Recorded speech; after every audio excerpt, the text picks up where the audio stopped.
The Indianapolis Colts will not be in the playoffs this year, but maybe not the way you expected. Joel Erickson for the Indy Star. This is Nate Atkins.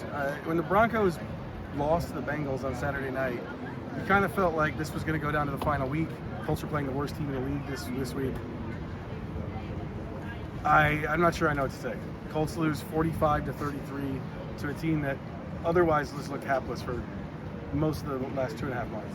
Yeah, the Giants lost 10 games in a row. They'd scored fewer in the past 4 games than they did combined than they did today. This feels a lot like Jacksonville in 2021, where you go on the road to a team that's holding the number 1 draft pick, 2 wins, nothing really to play for other than spoiler, and the energy just wasn't there. They weren't really that competitive. They pulled within 2 points at times in the third quarter, but they couldn't get any stops whatsoever. And it's like some of the same issues kept popping up for the defense, unable to tackle.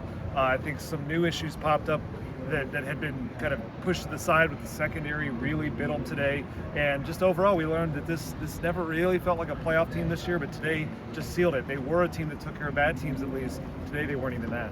Ultimately, the Colts defense decided to stick with Gus Bradley in the offseason, but it's more than just Gus Bradley as a defensive coordinator. They said they didn't give him enough in the secondary last year. They made no additions to that spot, and it showed up today with an injured Julian Blackmon missing tackles. The pass rush was supposed to be the strength of this defense.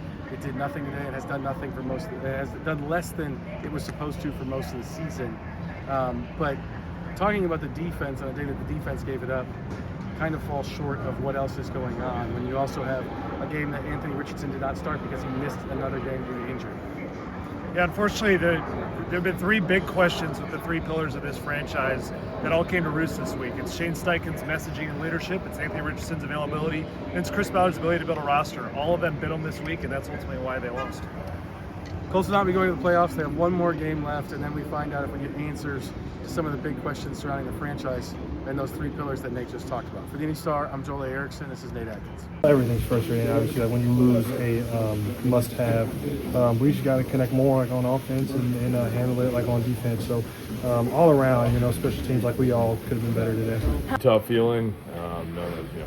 This could be the last one, next week. So. Just sucks for everybody. It's not just on one person or one side of the ball. I mean, we had opportunities in the red zone too. Just didn't get done today. And as a team, collectively, just about as tough as it gets. Joe, do you think there was an effort issue at all today on either side of the ball? Listen, all I know is that it seemed like we prepared all week, just like we always do. To do all the things, come out here and play well. You have to go watch the film. As far as when I was out there and what I was seeing, no, there wasn't an issue. But there's always going to be times to go back to the film and pick at those things. Extremely disappointed. The outing running to the Giants wasn't good enough by us today. Shane, how do you explain what happened out there today? Yeah, it's hard to explain. Obviously, we got to play a complete game. We haven't done it all year. We all got to be on the same page. Weekly, everything we do has got to be raised, because to go out there like that is not good enough. It's embarrassing, disappointing. We got just flat out beat.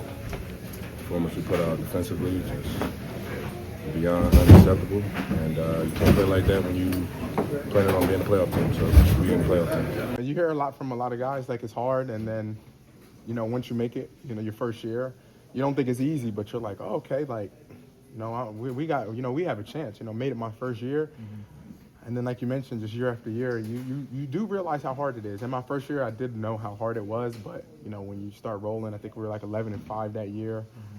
I think everybody was like 11-5 that year, but you realize how tough it is and how much every game matters.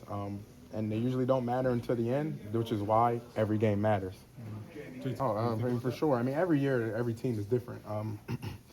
Like next week, that'll be the last time that all 53 guys are in that locker room that are here, and that's the reality of the business. But like you mentioned, when you have a season and it doesn't turn out how you want, it could be more changes than usual. And you just got to continue to be a professional. You got to continue to, whatever opportunities you have, you got to continue to put your best foot forward. But that's unfortunately the reality of this business.